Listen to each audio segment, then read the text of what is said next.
A payphone, alternative spelling, payphone, is a public telephone, often located in a telephone booth or a privacy hood, with prepayment by inserting money, usually coins, a credit or debit card, or a telephone card. Payphones are often found in public places, transportation hubs such as airports or train stations, convenience stores, malls, casinos, and on street corners. By agreement with the landlord, either the phone company pays rent for the location and keeps the revenue, or the landlord pays rent for the phone and shares the revenue. Some payphones, particularly at gas stations, are mounted in drive-up structures that can be used without leaving the vehicle.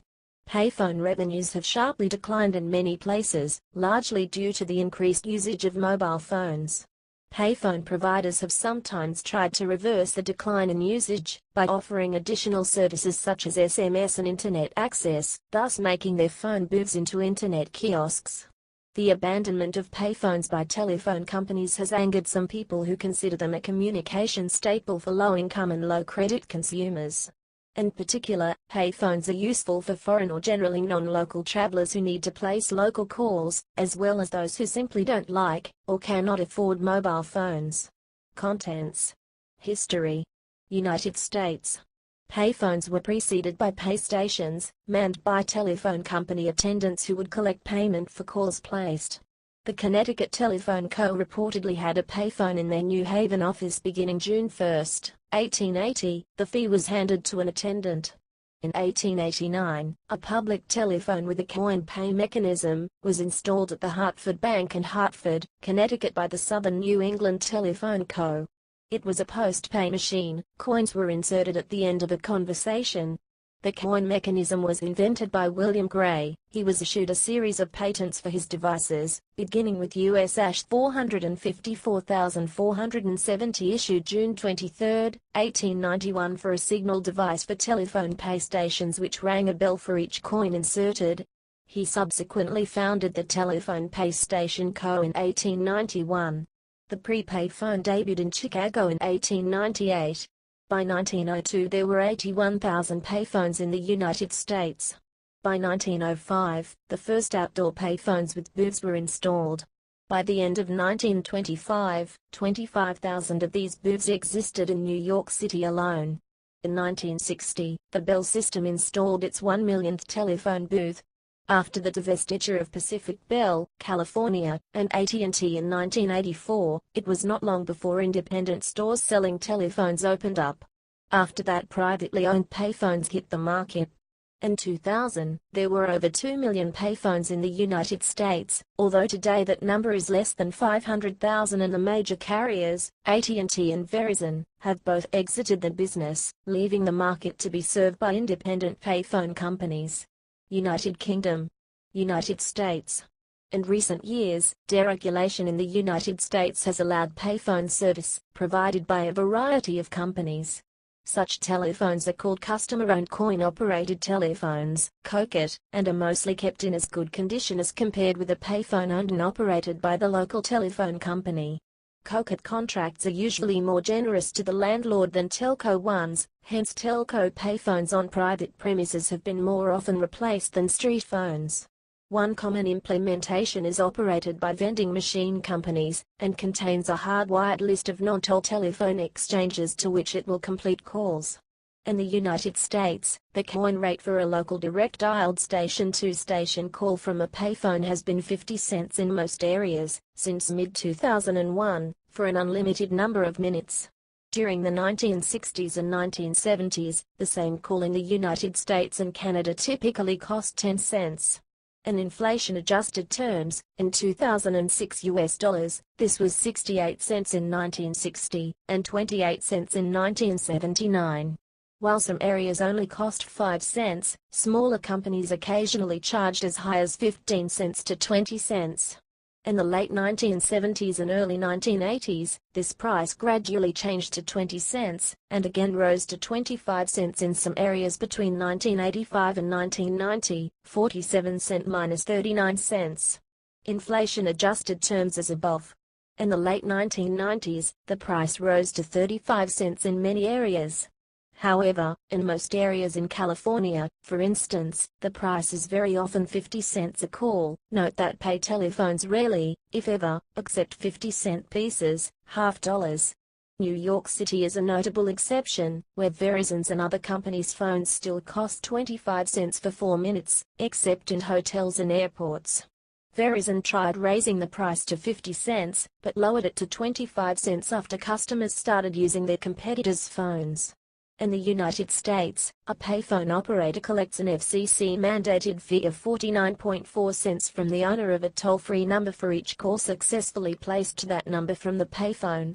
This results in many toll-free numbers rejecting calls from payphones in an attempt to avoid this surcharge. Calling cards which require the caller to dial through a toll-free number will often pass this surcharge back to the caller, either as a separate itemized charge, a 50 cents to 90 cents increase in the price of the call, or, in the case of many prepaid calling cards, the deduction of an extra number of minutes from the balance of the prepaid card.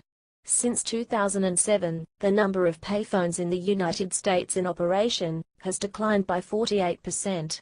Canada. Most payphones in Canada are owned and operated by large telecom providers such as Bell, Telus, and Sasktel. In the last 20 years, customer-owned coin-operated telephones, Coquette, have also appeared in the market, but their numbers are smaller due to the emergence of cellular phones. Pricing on most local payphone calls is now 50 cents CAD, having increased from 25 cents in the past few years. Payphones in Alberta were 35 cents for a time, but in most jurisdictions the price simply doubled. Newer phones allow users to use calling cards and credit cards. Dialing 0 for operator and 911 calls are still free. United Kingdom. In the UK, as in the USA, payphones have been deregulated. The great majority of them are still operated by British Telecom, but there are other providers, mostly in urban areas. Manchester, London, Cardiff and Glasgow at the turn of the 21st century have a greater concentration of non-BT payphones. BT has steadily been removing payphones throughout the UK since 2000, where BT deemed the kiosks not to be profitable and have few or no calls made in any given financial year. Kiosk adoption. BT, however, is offering local communities the option of adopting the iconic red K6 kiosks due to strong opposition from the communities that the kiosks reside in. This will mean the removal of the phone, leaving the empty kiosk in situ. A bizarre feature of the adoption contract is Section 5.5.4, which prohibits the reinstallation of a telephone in the kiosk. BT has been asked to delete Section 5.5.4 because it is anti-competitive, but it has refused. Ofcom has been asked to refer the matter to the Competition Commission, but Ofcom has refused to make the referral. Sponsored kiosk. Another option BT has provided is the sponsored kiosk that will retain the phone service and retain the kiosk for an annual fee of around £300 plus VAT, whether it is the red K6 or the newer aluminium and glass kiosks that cannot be adopted. Pricing. From June 1, 2010, BT payphones have £0.60 minimum charge, which buys the first 30 minutes of any direct dialed National Geographic call. Previously the minimum charge was £0.40 for the first 20 minutes of any direct dialed National Geographic call. Then before November 2006 the minimum charge was £0.30, before 2004 it was £0.20, and before 2000 it was £0.10. However, making a call using a credit/debit card incurs a minimum charge of £1.20, and includes 1 minute of call time, £0.20 per minute thereafter, as of September 2011. A BT charger card is a considerably cheaper way to call from any UK landline, including payphones. Other cards which can be used are the Post Office Phonicard, Tesco International Calling Card and many other telephone cards which can be bought from newsagents.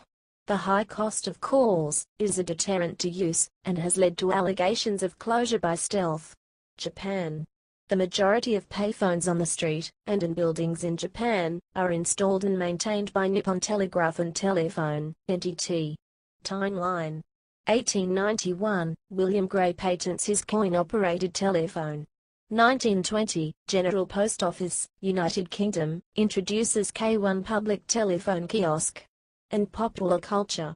In the Superman comic books and live-action films, Clark Kent often uses a phone booth to change into his Superman costume. In Blues Brothers, Elliot and Jake survive an explosion in a phone booth and use the change to continue their journey. In the 1995 film Hackers, the characters Razor and Blade briefly explain how to manipulate payphones to make free calls. In the Teenage Mutant Ninja Turtles live-action movies 1 and 2, there is almost always a payphone in the Turtles' lair. In the film trilogy The Matrix, telephones are used to exit from the Matrix. The film Phone Booth takes place in a phone booth. The main character is held hostage in it for a whole day. During his trial, American hacker Kevin Mitnick was accused of having the ability to launch nuclear missiles by whistling into a payphone. A payphone booth was used as a time machine in the 1989 film Bill and Ted's Excellent Adventure. Matthew Broderick's character used a payphone to call his girlfriend, Jennifer, for free in the 1983 film War Games.